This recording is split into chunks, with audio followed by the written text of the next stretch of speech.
Alam niyo ba mga mare kung gaano kahalaga ang service booklet na ganito? Tara, pag-usapan natin mga mare. At ito na nga mga mare, isang magandang umaga muna sa inyong lahat. Maaga pa lang ako ay nagpunta na ng Mitsubishi mga mare kasi papalitan ang wheel bearing ng sasakyan ng aking sister. Mga mare, sasakyan ng sister ko ha. At kung alam niyo nga ang ibig kong sabihin mga mare, yung wheel bearing ng sasakyan ay alam mo niyo na, ayun na yun. At sa mga hindi naman nakakaalam ay pasensya na. Basta mga mare, wheel bearing, yun na yun.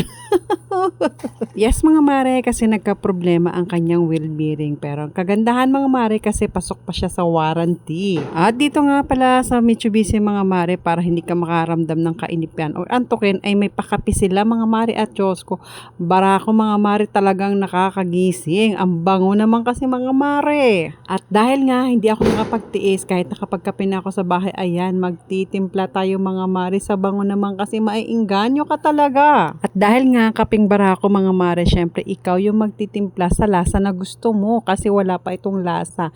Lalagyan pa ito ng asukal at coffee mate kung ano yung mang gusto mo at anong lasa ang gusto mo. Ikaw nang bahala dyan. O diba, sulit na sulit mga mare. Ang pagtatambay mo, hindi ka makakaramdam ng antok, hindi ka rin makakaramdam ng gutom. May basta magtimpla ka lang. Sibagin mo lang magtimpla ng kape. At may pa-biscuit pa dyan mga mare. May soft drinks din kung ano ang gusto mo. Ikaw nang bahala dyan. At ayan na nga, for the timpla na ang inyong mami do at for the go na talaga to sa kape. Kasi ba naman mga mare, napaka-coffee lover ko talaga. Wag lang makakamoy na kape at talagang hindi makakatiis ang inyong mami do. At ayan na nga, for the kunaw na ang kape ng mami do para mahigop na ng isang higop na napakasarap mga mare. Alam niyo ba mga mare, kahit anong kape yan, basta sa paghigop mo ay feel na feel mo, ay Diyos ko, mararamdaman mo ang sarap. O ayan, unang higop para sa inyo mga mare. At ayos na ayos ang lasa. Tara, kape tayo. At ayan na nga mga mare, for the higop na ang inyong mami do ng kape. At enjoy na enjoy talaga ang kape mga mare. Habang ako ay nag-iintay at nanonood habang nakasalang ang sasakyan. At dahil nga inumpisahan na nga mga mare, ayun, inalisan na ng gulong. At ayun na nga mga mare, ginagamot na nga ay STI na ayos na nga ang sasakyan. O diba, parang tao din yan mga mare. May maintenance at syempre may mga pag-hospital. Pag-aayos din sila. Ganun talaga, syempre ginagamit nyo mga mare, kaya nagkakaroon talaga siya ng pagbabago or kailangan ay update sa kanyang katawan or sa isang sasakyan.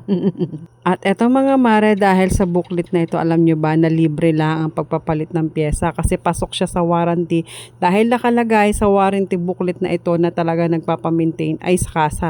Yun ang kagandahan ng warranty booklet na ito mga mare. Kung naka-record talaga na dito ka nagme-maintenance, ay talagang anuman ang magkado problema sa iyong sasakyan at pasok sa kanilang warranty booklet, ay wala ka talagang babayaran kahit 5. At dahil late lunch na nga mga mare at malapit-lapit ang McDonald, ay punta na agad ako sa McDonald dahil may chismis dito mga mare na may big size daw ang chicken nila. O di ating itry mga mare.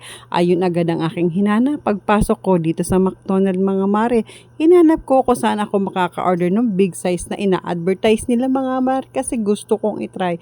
Gusto ko makita kong big size nga talaga ang kanilang manok. At sa pag-scroll ko nga ng kanilang screen ay nakita ko rin ang ating hinahanap mga mare, ang big size chicken.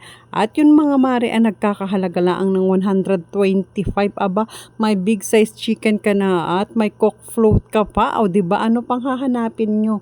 At advice ko lang mga mare, kung ito ang inyong order ay mag-2 rice na kayo, mag-order na kayo ng extra rice. Kasi mga mare, big size talaga yung chicken, ay mabibitin ka sa kanin.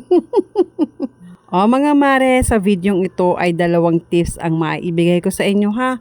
Una ay ingatan ang inyong sasakyan, magpa-maintenance sa kasa para iwas butas ng bulsa. Kasi mga mare, kung kayo ay nagwe-well maintain talaga sa kasa, anuman ang maging problema ninyo ay sagot yan ng kasa. Kasi nga, wala kayang ibang pinapagalawan kundi doon lang, o ang laki ng inyong matitipid mga mare. At after ninyo magpa-maintenance or anuman, aba ay dumaan kayo sa McDonald at nang matikman ninyo ang big size McDonald size nila.